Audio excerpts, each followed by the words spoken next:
అందరు నమస్కారం. నా పేరు నరేష్. వెల్కమ్ బ్యాక్ మన యూట్యూబ్ ఛానల్. అయితే మన బెట్టింగ్ రాణి అదేనండి యాంకర్ శ్యామల. ఈవిడిని ఇప్పుడు అందరూ కూడా బెట్టింగ్ రాణి అంటూ పిలుస్తూ ఉంటారు. ఎందుకంటే ఈవిడి రాజకీయాలు రాకముందు ఎన్నో బెట్టింగ్ ప్రమోషన్లు చేసి ఎంతోమంది జీవితాలతో ఆడుకొని వాళ్ళతో కబాడీ ఆడేసుకొని ఎంతోమంది జీవితాలు రోడ్డు మీద పడేసి ఈ రోజున రాజకీయాల్లోకి వచ్చి పతివర్త మాటలు మాట్లాడుతుంది.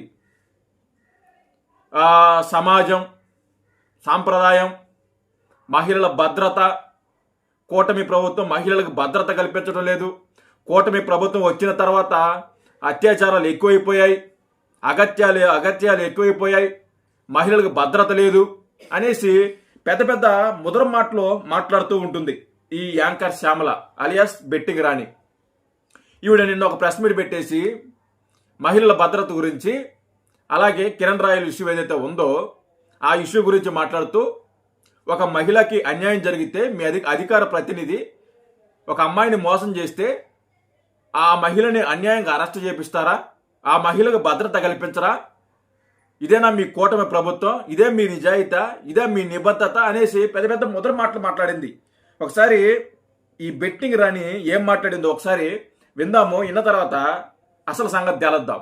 అసలుకి వీడి కథ ఏందో కామం ఏందో మొత్తం తెలిచేద్దాం. చెప్పమ్మా బెట్టింగ్ రాణి.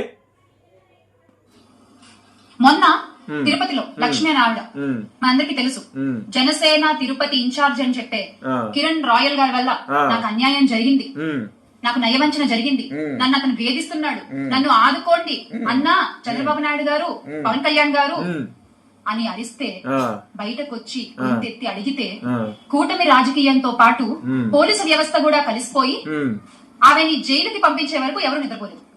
అసలుకి ఆ లక్ష్మి అనే ఆవిడ సిగ్గుందా నీకు? అసలు నీకు సిగ్గుందా? సిగ్గుండి మాట్లాడుతున్నావా, సిగ్గు లేకుండా మాట్లాడుతున్నావా? తెలిసి మాట్లాడుతున్నావా, తెలియకుండా మాట్లాడుతున్నావా? ఒకవేళ తెలియకపోతే తెలుసుకో బెట్టింగ్ రాని. ఆవిడే మీరు అన్నట్టు శుద్ధపూసి కాదు. ఆవిడ చాలా లావాదేవీలు జరిపాయి. ఆవిడ మీద చాలా కేసులున్నాయి. ఒక రాష్ట్రంలో కాదు, అనేక రాష్ట్రాల్లో కేసులున్నాయి, చీటింగ్ కేసులున్నాయి. ఆవిడిని జైపూర్ పోలీసులు గత కొంతకాలంగా కొన్ని సంవత్సరాలుగా ఆవిడ గురించి ఎత్తుకులాడుతుంటే ఆవిడ దొరకకుండా దాముకుంటుంది. ఆవిడ ఎక్కడా దొరకటంలే. నిన్న ప్రెస్ మీట్కి వచ్చిన తర్వాత బయటపడింది ఈవిడ పలానా దిక్క ఉందని చెప్పేసి.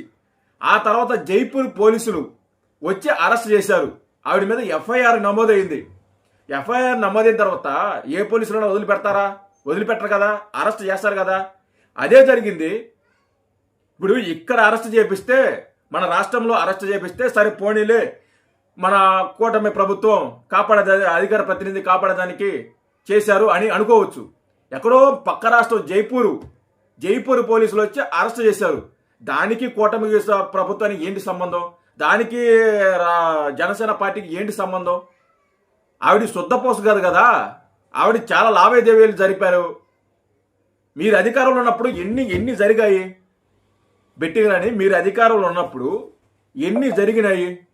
ఎన్ని దారుణాలు జరిగినాయి? ఏ రోజన్నా నువ్వు ప్రెస్ మీట్ పెట్టి మాట్లాడావా? ఏ రోజన్నా దాని మీద స్పందించారా? పోనీ మీ నాయకులు స్పందించారా? మీ అక్క ఏది గబ్బు రోజా, మీ అక్క ఏ రోజైనా మాట్లాడిందా? ఎంతోమంది ఆడపిల్లల జీవితాలతో ఆడుకున్నారు కదా, చెలగాటం ఆడుకున్నారు కదా. అంతెందుకండి బెట్టింగ్ రాని, అంతెందుకు మీ అన్న ఉన్నాడు కదా పొట్టిరెడ్డి అలియాస్ చిట్టిరెడ్డి.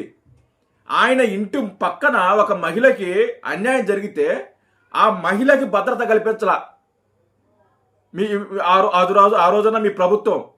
దాని గురించి ఎవరు స్పందించలా, దాని గురించి ఎవరు మాట్లాడలా. ఇలా చెప్పుకుంటూ పోతే ఒకటి కాదు, చాలా ఉన్నాయి, చాలా రకాలుగా ఉన్నాయి. వాటి గురించి మాట్లాడరు. సిగ్గు లేకుండా బరి తెగించి ఇప్పుడు వచ్చేసి ఒక మహిళకు అన్యాయం జరిగింది, మహిళలకు భద్రత లేదు, మహిళలకు పట్టించుకోలేదు. మహిళలు పట్టించుకోపోతే నువ్వు ఎంత ధైర్యంగా వచ్చి మాట్లాడగలుగుతావా? ఇంత ధైర్యంగా ప్రెస్ మీట్ పెడతావు నువ్వు? నీకు భద్రత కల్పించకపోతే సిగ్గు లేకుండా మాట్లాడతారు వచ్చి. మళ్ళీ ఇంకేం మాట్లాడు. ఏ రాజకీయ పార్టీకి సంబంధించిన ఆవిడ కాదు. వివాదాలకు దూరంగా ఉంటూ భర్తను పోగొట్టుకుని ఏ రాజకీయ పార్టీకి సంబంధించిన వ్యక్తి కాకపోతే ఆమె అరెస్ట్ అయినప్పుడు మీ అడ్వకేట్లు అందరూ ఎందుకున్నారు? అక్కడ మీ పార్టీ కార్యకర్తలు అందరూ ఎందుకున్నారు? మీ పార్టీ నాయకులంతా ఎందుకున్నారు? ఆవిడని అరెస్ట్ చేసినప్పుడు అక్కడ ఉన్న లాయర్స్ ఎవరైతే ఉన్నారో వాళ్ళందరూ మీ వైసీపీకి సంబంధించిన వాళ్ళే కదా. ఆ ఏ పార్టీకి సంబంధం లేనప్పుడు ఆవిడ ఎందుకు వచ్చింది అక్కడికి? ఆవిడ ఎందుకు వాళ్ళంతా ఎందుకున్నారు అక్కడ? మీ లాయర్స్ అంతా, మీ పార్టీ నాయకులంతా ఎందుకున్నారు? మీరు ఆవిడికి ఉసుగొలిపి ఆవిడికి ఏదో ఆశ చూపించి కిరణ్ రాయల్ గారి మీద కక్ష తీర్చుకోవడానికి వాళ్ళిద్దరికి సంబంధం ఏదో ఉండొచ్చు, ఉంది, దాంట్లో ఎలాంటి సందేహం లేదు. ఆమె తప్పుంది, ఆయన తప్పుంది ఉంటే ఉండొచ్చు కాక, కానీ ప్యూర్గా అసలుకి ఆవిడ బయటికి రాపోయినా మీరు ఆవిడని బలవంతంగా ఎంతో కొంత ముట్ట చెప్పి ఆవిడ బలవంతంగా బయటికి రప్పించి ఈరోజు అరెస్ట్ కారణం మీరే. ఆవిడ బయటికి రాకపోతే అరెస్ట్ కాదు కదా. ఆవిడ అరెస్ట్ అయ్యిందంటే దానికి కారణం మీరే. మీ రాజకీయ లబ్ధి కోసం, వ్యక్తుల మీద కక్ష తెచ్చుకోవడం కోసం, కూటమి ప్రభుత్వం మీద దుమ్మెట్టిపోయడం, బురద చల్లటం కోసం మీరు ఆడిన ఒక డ్రామా. ఆ డ్రామా వల్లే, మీ ట్రాప్ వల్లే పాపం ఆవిడ అరెస్ట్ అవ్వాల్సి వచ్చింది. లేకుంటే ఆవిడ క్రమంగా వాళ్ళ పిల్లకాయలతో హ్యాపీగా ఉండేది. మీ నీచపు రాజకీయాల వల్లే, మీ నీచపు బుద్ధి వల్లే, మీ నీచపు ఆలోచన వల్లే ఆవిడికి ఈరోజు ఆ పరిస్థితి వచ్చింది. ఇంకా మాట్లాడు. జీవిస్తున్నటువంటి సగటు మహిళ, ఆమెకు జరిగిన అన్యాయాన్ని గుర్తెరిగి ఆమె బయటకు వచ్చి, దాని నుంచి బయటకు వచ్చి మళ్ళీ తన కుటుంబ జీవన పోషణ కోసం తనకు జరిగిన అన్యాయం నుంచి బయటపడితే, తను ఆ కిరణ్ రాయల్ కి ఇచ్చినటువంటి 1,30,00,000 తనకి తిరిగి వస్తే అతని కుటుంబం నేను మాట్లాడుతాను కదా కషాడాగు. ఆవిడేమో 1,20,00,000 అంటుంది, వీళ్ళేమో 1,30,00,000 అంటారు. అంటే 10 లక్షలు ఎక్కేసి ఎక్స్ట్రా వేసి చెప్తున్నారు అన్నమాట వీళ్ళు. వీళ్ళకి క్లారిటీ లేదు. ఆవిడ మొన్న ప్రెస్ మీట్లో కూడా చెప్పింది కదా 1,20,00,000 అని. కిరణ్ రాయల్ గారు కూడా చెప్పారు కదా 1,20,00,000 నా మీద ఆరోపణలు చేస్తుందని. మళ్ళీ వీళ్ళు మాత్రం ఈ యాంకర్ శ్యామల కానీ, బెట్టింగ్ రాని ఈవిడి కానీ, లేకుంటే వాడు సాక్షి ఛానల్లో కూర్చున్నట్టుగా డిబేట్లో వాడు ఈశ్వర్ గారు వాడు కానీ, వీళ్ళందరూ కానీ 1,30,00,000 అంటారు. 1,30,00,000 కాదు ఆమె చెప్పింది, 1,20,00,000 ఆరోపణలు వేసింది. అది కూడా తెలుసుకోరు, సిగ్గు లేకుండా మళ్ళీ వచ్చి మాట్లాడుతుంటారు. ఈ కూటమి ప్రభుత్వాన్ని సహాయం అడిగితే ఏం చేశారండి? మీరు ఇచ్చిన తీర్పు ఏంటి? ఆవిడ అరెస్ట్. అంటే అందుకే వీళ్ళకి సిగ్గు లేదనేది, అందుకే ఎక్కడో జైపూర్ వాళ్ళు అరెస్ట్ చేస్తే దానికి కూటమి ప్రభుత్వం ఏంటి సంబంధం? సిగ్గు లేకుండా మాట్లాడుతున్నావు.